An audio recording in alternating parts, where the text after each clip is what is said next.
Hello everybody, and welcome back once again to Scrolling Sky Errors in the land of Super Metroid Revolution EX. Last time we were here, we picked up the wonderful ice beam. And with that, we should be able to now go collect power bombs. So that's the goal. Hopefully we'll be able to do that. Because I don't quite remember where they are. I have a pretty good idea, but this is one of the parts of the hack where I am not as familiar with.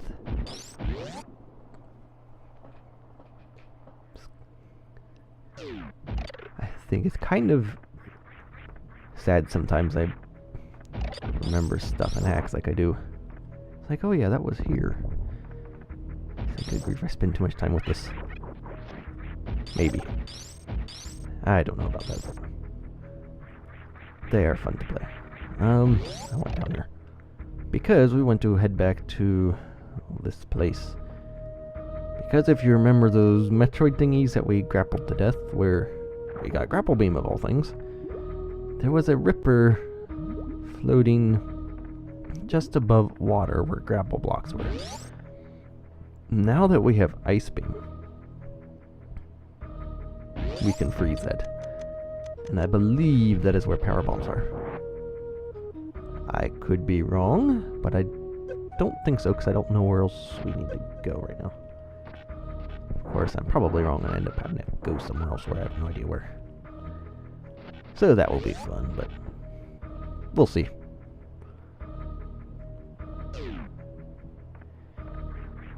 So we gotta go back through this. Oh, and look. Power beam pirates. Can't do anything, I'm just gonna tank that. I really should probably have more energy by now. I don't know where my energy tanks are. And just go away. So yeah, here we are. So see, that is one of the nice things about being a smaller hack, is that it's ouch, thanks. It's easy to, or it's maybe not necessarily easy, but it's quicker to get from one place to another. And here's where our ripper is. Well, I guess it's... Now this part is just not easy. Let's see if I can do this. I'm going to have to do it, but... Oh, come on. Thank you. But yeah, this is just one of the biggest... Good grief.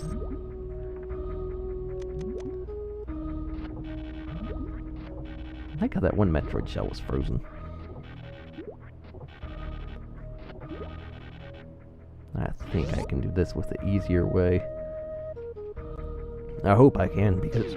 Excuse me, good grief. Because this is not an easy...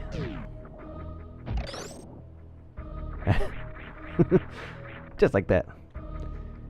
If you could pull that off, that's easier than trying to... The alternative, of course, to that is... Oh, getting shot in the face by a space pirate. No, the alternative to that, what I was trying to do, which probably was what I was supposed to do, was freeze the ripper first, then jump up onto it before it unfreezes and jump off of it. I'm pretty sure that's what you're supposed to do, which of course I did not do. But the timing on that is also pretty tight, because you have to grapple up high enough to be able to get onto it. And that was just one of the hardest parts of the hack for me.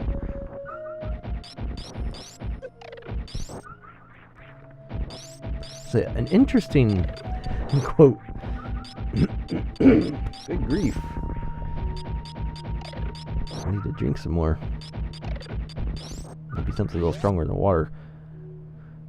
But one of the most interesting quotes about this hack from Bloodsonic, it's on the release page of the hack.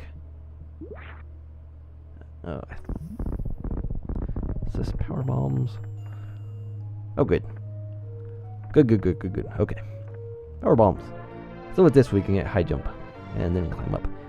But one of the more interesting quotes, if I finish my thought, was that if you played Redesign and beat that, he said you should have absolutely no problem with this hack.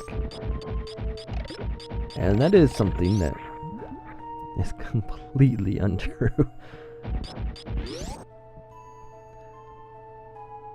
But I will say Redesign was not. I think this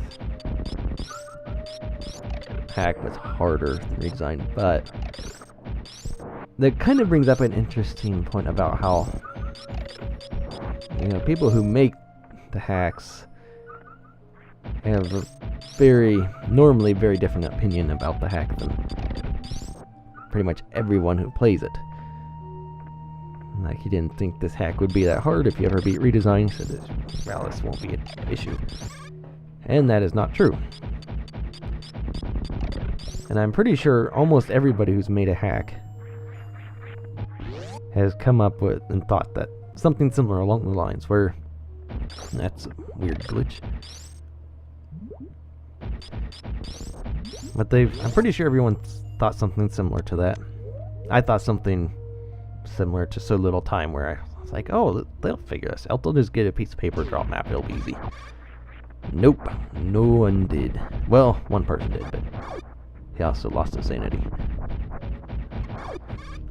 That I know of, anyway.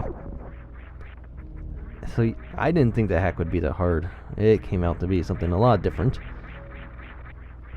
And so that's something interesting, I think, that people who make hacks, I see everything that went into So Little Time. I see everything that's going into Fear. I know where to go. I know where everything is, and all that fun stuff. And so I make stuff, and then I send some parts out to my testers when I think, it's time for an update. I think I've got enough done to warrant that, to bother using up their time for that, which I am appreciative of. And they come back and say, this is bad. You need to fix this because this is awful. I'm like, what? It kind of opens your eyes a little bit to see how other people, what they experience when they play your stuff. And I wonder how the people who made Super Metroid feel about what people do with speedruns nowadays and all this tricks and techniques to use. And I have to wonder how much of that is actually planned. Because Mockball is not a glitch. It's actually programmed in the game. Which I don't know if the developers intended that. I really have no idea. We don't know. So there's that. There's damage boosting. There's all these... the Kraid quick kill. It's like, how much of this did the developers expect? I mean, it's hard to imagine they would have thought Super Metroid would be as broken as it has been. And not in a bad way, broken it in a good way. And the fact that a Super Metroid is still a good sized community now, pretty much 20 years after the release. Well, maybe not 20. Actually it is really close. So yeah, pretty much 20 years after release, there's this stupid spikes. There's this speedrunning community. Super Metroid is still being played often. You have to wonder what the developers think about that. It's like, did they ever think they were making a game that would have this much appeal for so long? So, but that's it. I thought that was interesting how people who make stuff probably have a much different view of how the game is, or the difficulty, or whatever, than what the people who actually play it feel. Because they feel something completely different, as I have experienced. It's pretty interesting to see the differences, and that was not good. Get up there. Okay, enough about that. Now that we have our wonderful little power bombs, we can grab a high jump and do more in our frozen tundra area. And if you want, you come look back here, but yes, it's a dead end. There is nothing here. It's just like, hey, powerbomb blocks. Oh wait, there's nothing here. It's like, what in the world? It's possible maybe he has something in there in another room state. Actually, I'm not sure if I might check that on my own time and smile or something.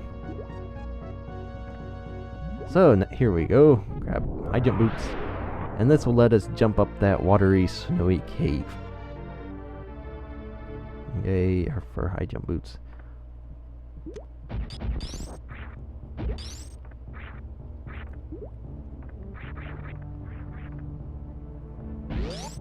Okay, so we got this stuff done.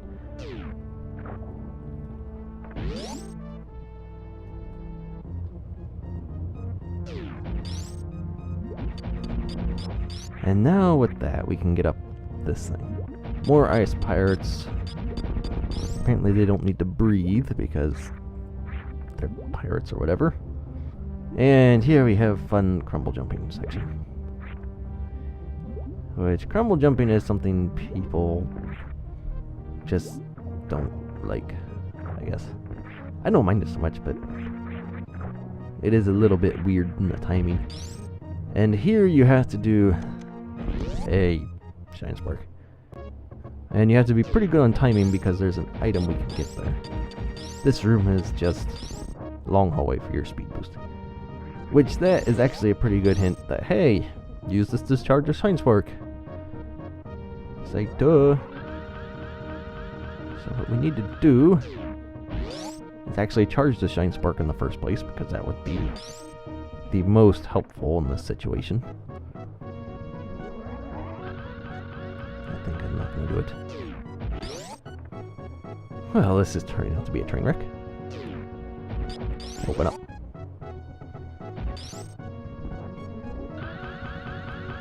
This might... Too slow. So you need to have really good timing to get an item with this. And I want that item. Oh, I think this will work. There we go.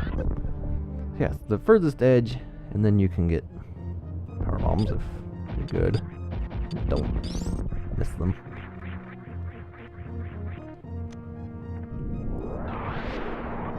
And we can get our little reward here if I would roll into the tunnel.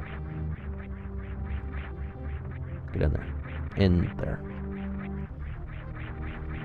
Get. There we go. That was a much harder ordeal than it had to be. And yeah, I think that was it. No, I guess there's nothing there. Pretty sure there's something hiding in the walls here somewhere. So, another ice pirate, and actually we are getting... Oh, good grief, more crumble things I should have known. Should have remembered that part. But we are actually getting close to the time where to end this video off, so we'll end it off right up here because here's a convenient save station. So, thanks for watching. In the next video, we will continue on in the icy tundra place and figure out what's going on here.